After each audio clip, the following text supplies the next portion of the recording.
네, 하루간 경제 뉴스를 종합하는 시간 경제운입니다. 이 부동산 개발 사업 등을 진행할 때 현금이 부족하면 미래 수익을 담보로 돈을 빌리기도 하는데 이를 프로젝트 파이낸싱 기법이라고 합니다. 물론 경기가 좋을 땐 괜찮지만 경기가 어려울 땐 자금 상환이 어려워진다는 위험성 때문에 이 프로젝트 파이낸싱 대출이 작년 이맘때쯤부터 우리 경제의 뇌관으로 떠올랐는데요. 최근엔 저축은행을 중심으로 부동산 프로젝트 파이낸싱 우려가 다시 불거졌다고 해서 주목받고 있습니다. 그 자세한 이야기 홍 기자의 뉴스 포인트에서 바로 만나보겠습니다.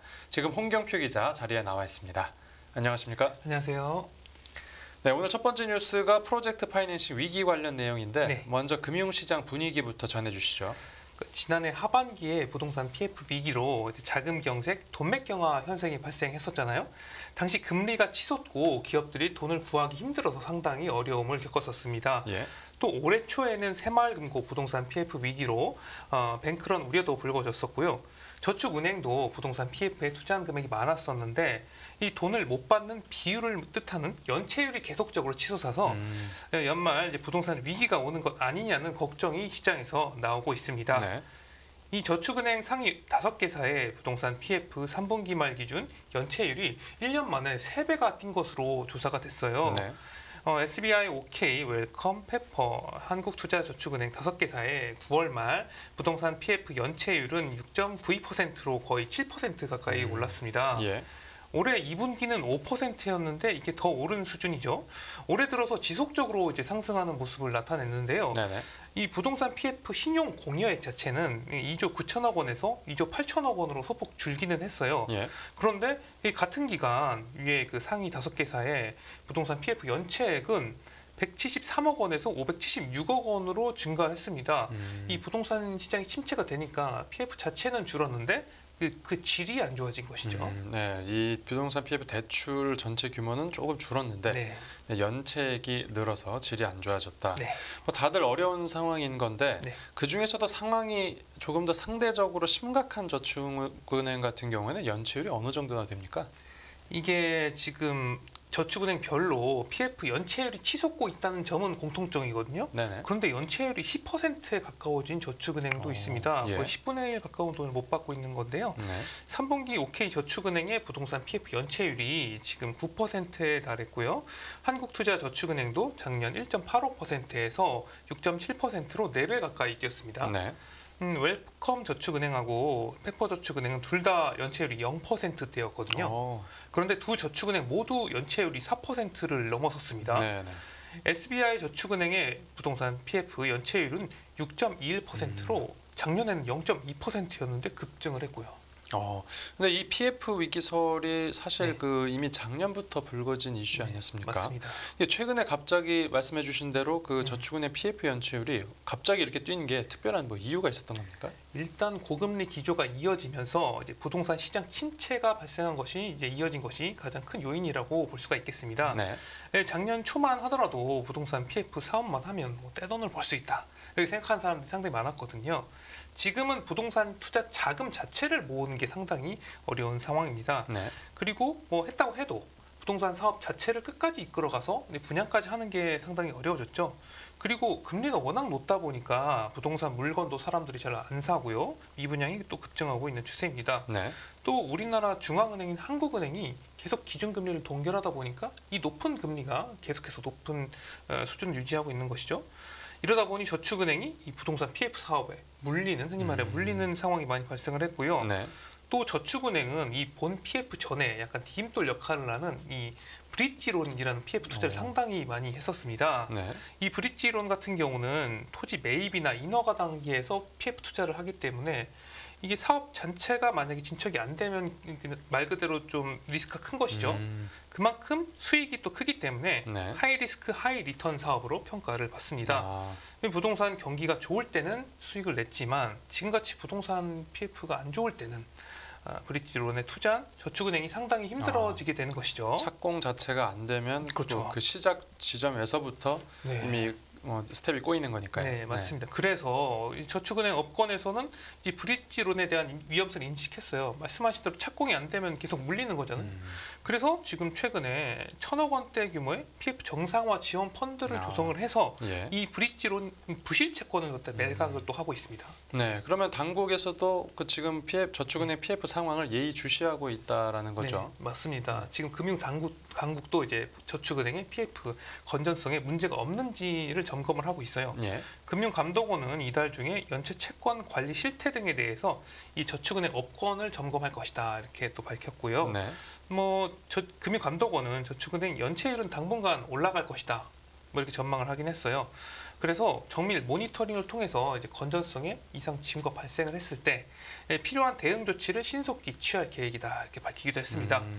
또 이게 연체율 추가 상승에 대비해서 미리 좀 충당금을 쌓아둬라 이렇게 이야기하기도 했고요. 네. 지금 뭐 다중 채무자가 계속해서 증가하고 있지 않습니까? 다중 채무자와 부동산, 건설업도 이제 리스크가 큰 분야에 대해서 이제 손실 흡수 능력을 좀 높일 계획입니다. 네, 알겠습니다. 다음 뉴스 보겠습니다. 네, 중소기업 무너진다. 법인 파산 역대 최대. 방금 부동산 PF 네. 위기가 고조되고 있다는 내용 이제 앞에서 전해드렸는데요. 마찬가지로 경기 둔화 때문에 우리나라 중소기업들이 파산하는 일도 늘고 있다고요. 네, 지금 경기 불황의 한파가 지금 몰아치고 있습니다.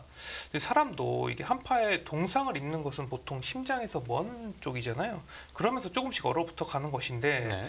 이제 우리나라의 중소기업들의 상황도 이와 좀 유사하죠. 날이 갈수록 지금 경제 한파에 어려워지고 있습니다. 네. 파산도 급증하고 있는데요.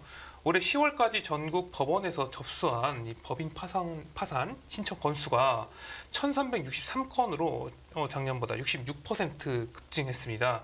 이는 통계 집계 이후에 역대 최대고요. 이 코로나19 사태 첫 해인 2020년에 기존 최대치도 훌쩍 넘어섰습니다. 파산 신청을 하는 기업은 대부분 중소기업이고요. 네. 대기업들은 수도 적고 아직까지는 알만한 대기업에서 파산한 사례는 나오지 않고 있습니다. 네. 그나마 버틸 체력이 있는 것인데 이 중소기업부터 고금리와 이제 경제 불황 한파에 무너지고 있는 것이죠. 아무래도 뭐 기업들 수익이 줄었는데 부채는 뭐 계속해서 이제 늘고 있어서 그런 거겠죠. 이게 이 경기가 어려우니까 중소기업들이 사실상 빚으로 연명하고 있다. 뭐 이렇게 볼 수가 있겠습니다. 네네. 중소기업의 이제 대출 잔액이 은행의 대출 잔액이 사상 처음 1,000조 원 돌파를 앞두고 있어요. 예. 올해 10월 말 기준 은행의 중소기업 대출 잔액은 998조 원으로 역대 최대고요. 네. 이 중소기업 대출 잔액은 코로나19 확산 이후에 급증하기 시작해서 줄질 않고 있습니다.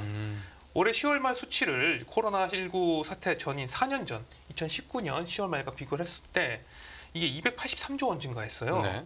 이 상호금융과 새마을금고 등 비은행 금융기관들의 중소기업 대출 잔액이 지금 9월 말에 423조 원인 것을 고려를 하면 이미 전체 금융권의 어떤 그 중소기업 대출 잔액이 1,400조 원을 넘어선 셈이죠. 네, 말씀해주신 대로 그 대출이 이제 늘고 있는데 고금리 상황이 계속되다 보니까 이자 부담도 점점 불어나고 있을 것 같습니다. 네, 맞습니다. 내년 글로벌 긴축, 통화 긴축이 끝난다고는 하지만 지금 금리 레벨 자체가 중소기업들에겐 상당히 어려운 상황이에요. 예. 이 은행의 중소기업 대출 금리는 10월 평균 5.35%입니다. 이 2달 연속 상승세고요. 네. 중소기업 대출 금리는 2021년 12월에는 3.37%였는데 지난해 12월에는 5.76%까지 급등했었고요. 네. 이때가 그 부동산 PF 그 위기가 있었을 때죠. 지난해 10월부터 지금 13개월 연속 5% 선을 상회하고 있습니다. 네. 올해 10월 중소기업의 신규 대출 중에서 금리가 5% 이상인 대출 비중이 지금 62%나 돼요. 이 2년 전만 해도 이 비중이 지금 3%밖에 안 됐거든요. 그런데 5%가 넘는 금리가 특이한 케이스였는데 네네. 지금은 그 뉴노멀인 것이죠. 이렇게 금리가 높다 보니까 중소기업들이 이제 빚을 못 갚고 이자도 못 갚는 대출 연체율도 높아졌는데요. 네. 올해 9월 중소기업의 대출 연체율은 0.49%로 1년 전에 1.8배 수준에 달했습니다. 그러면 이제 앞으로 상황이 어떻게 흘러가는지가 중요할 텐데 네. 전문가들은 어떻게 보고 있습니까? 그러니까 내년에도 금리 인하가 전망된다고 하지만 그때까지는 지금의 금리 수준이 이어진다는 거잖아요. 또 물가도 좀처럼 떨어질지 모르고요. 원가 부담이 워낙 큽니다. 그리고 사람들이 물건을 안 사니까 수요도 상당히 위축돼 있죠. 예.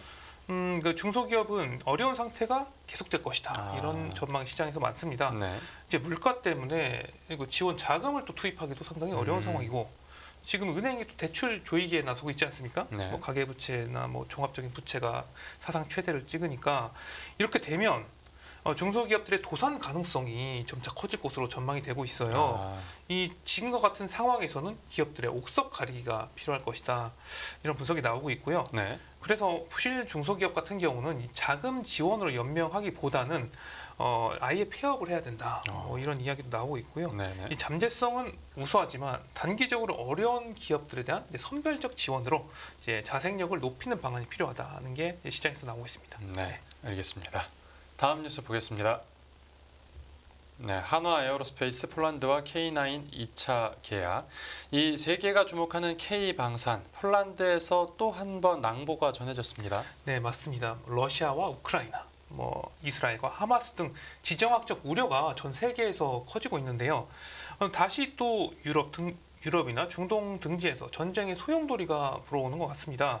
이러한 가운데 우수한 품질과 이제 합리적인 가격을 앞세운 K방산 바람이 전 세계적으로 불고 있습니다. 네, 이번에는 K방산의 선두주자 한화 에어로스페이스가 대박을 냈는데요. 네, 한화 에어로스페이스는 폴란드 군비청과 K9 자주포 등을 추가로 수출하는 3조 4천억 원 규모의 2차 실행 계약을 체결을 했습니다. 2차요. 네, 이 방산 계약은 기본 계약하고 이제 실행 계약으로 나뉘는데요.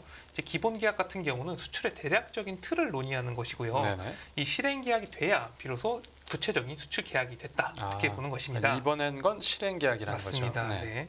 한화 에어로스페이스는 작년 7월에 폴란드 군비청과 K9 672문 다연장 로켓 1000무 288대를 수출하기 위한 기본 계약을 체결을 했어요. 네. 그래서 작년 8월에 K9 212문, 11월에는 1000무 218대를 수출하는 1차 실행 계약을 맺은 바가 있습니다. 네네. 이때 그러니까 수출한 것이죠. 그러면 지금 기본 계약하고 이 1차 실행 계약을 비교를 해보면 K9이 지금 460문이 남았지 않습니까? 이번에 그 남은 계약 물량 중 일부인 152문을 이제 2027년까지 순차적으로 공급을 하게 되는 것이죠. 네네. 이번 계약에서 한화 에어로스페이스는 폴란드의 K9 자주포 자체와 이제 자주포용 155mm 탄약 그리고 K9의 유지 보수를 위한 종합 군수 지원 패키지까지 같이 수출을 합니다. 네. 또 K9 부품의 현지 생산에도 이제 협력을 하기로 했고요. 네. 이 2차 계약을 성사시키는데 정책금융이 큰 몫을 했다던데 이게 어떤 내용입니까? 이번 K9 자주포 계약은 기본 계약은 체결됐었잖아요. 지난해 대략적인 틀은 있었는데 이게 정책금융 제약이 있어서 좀 약간 좀 차질이 있었습니다. 네. 한화 에어로스페이스는 올해 상반기까지 2차 계약을 맺어서 모든 계약을 매듭질 계획이었는데 네. 지금 하반기니까 좀 늦어지긴 했죠. 하지만 이 수출입은행의 정책금융 한도 초과로 협상이 지연된 것입니다. 그렇지만 이번에는 지난달 국내 5대 시중은행이 이제 국내 방산업계에 공동 대출을 해줬어요. 그래서 금융 지원을 결정하면서 가까스로 수출이 이루어지게 됐습니다. 그 대출이 결국 결정적이었다는 건데. 맞습니다. 네. 그런데 그러니까 이번 계약도 상당히 큰 성과기는 합니다. 네. 그런데 그 앞에서 얘기할 때 그 기본 계약 때 얘기가 나왔던 만큼의 수량보다 더 적은 양을 지금 네. 팔았는데 네. 이게 어떻게 된 겁니까? 이게 이번 2차 계약에서 사실 뭐 아까 말씀드렸다시피 1차 계약에서 남은 460문을 다 팔아야 되는데 네. 이번에 152문밖에 못 팔았잖아요. 기본 계약에 따르면 308문이 남았습니다. 이 계약이 축소된 것과 관련해서 일단은 뭐 금융 아까 말씀드렸다시피 금융 한도가 좀 부족했다 해서 그럴 수 있다. 뭐 이런 분석이 또 나오고 있고요. 네. 그래서 이와 함께 폴란드와 협상 과정에서 계약 자체가 축소됐다. 뭐 왜냐하면 구체적인 계약이 실행 계약이잖아요. 그러니까 기본 계약의 내용이 좀 바뀌었나. 뭐 이런 가능성도 나오고 있고요. 네네. 일각에선 지금 폴란드 야권 연합의 친EU 성향이 이번에 계약에 영향을 미쳤을 것이다. 뭐 이런 분석이 있어요. 지금 왜냐하면 야권 연합이 친EU이기 때문에 그러면 왜 우리나라에서 그러니까 한국에서 무기를 사냐? EU에서 더 들여와야 되지 않냐? 뭐 이런 이야기도 나오고 있어서 네. 좀 앞으로 좀 지켜봐야 될 것 같고요. 이 끝까지 다 수출을 할지. 네네. 그리고 지금 한화 에어로스페이스란 별개로 지금 820여 대 규모의 K2 전차 2차 계약을 앞둔 현대 로템은 네. 이제 2차 계약을 성사시키기 위해서 폴란드와 협상을 또 진행 중이다 이렇게 밝히기도 했습니다. 네, 에어로스페이스와 현대 로템까지 이야기 들어봤습니다. 네, 오늘 뉴스 포인트는 여기서 정리하겠습니다. 잘 들었습니다. 감사합니다.